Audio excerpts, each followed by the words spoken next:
ដែលបងធ្វើឲ្យអូនយំបងធ្វើឲ្យមុំហូរទឹកនេត្រាសុកចេញទៅទុកឲ្យអូននៅឈឺផ្សានេះសិតបង្រិយាសន្យាឲ្យអូនរងចាំមិនមែនអងចិត្តដូចវមិនគិតទេ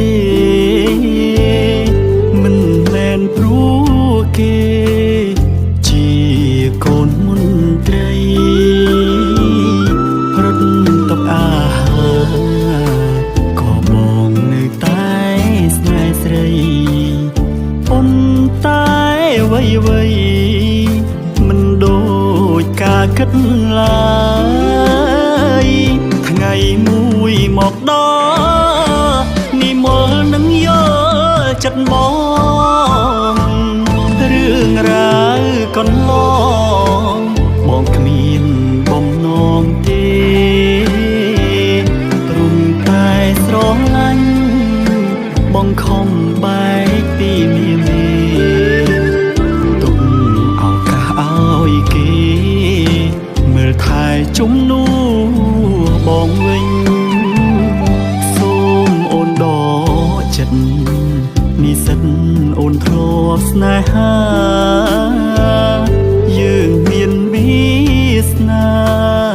តែគ្មាននិស្ស័យឈប់យំទៅអូនមានស្នួនកុំនឹកអាឡ័យជាតិក្រោយសូមឲ្យជួបថ្លៃជាគូនឹងគ្នាទៅ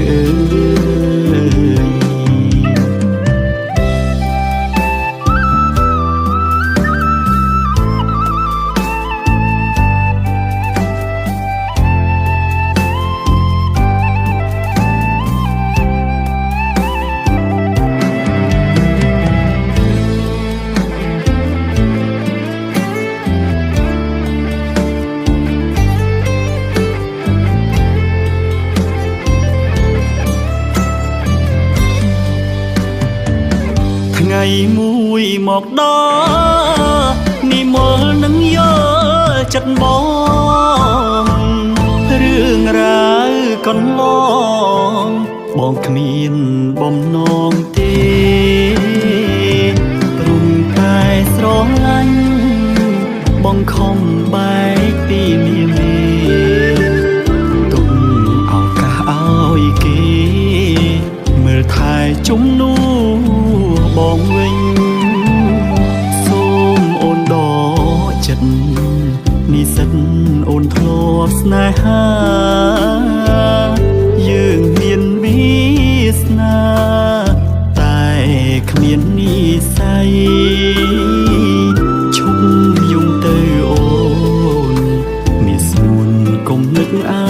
ឡ័យជាតិក្រោយសូមឲ្យជួបថ្លៃជាគូនឹងគ្នា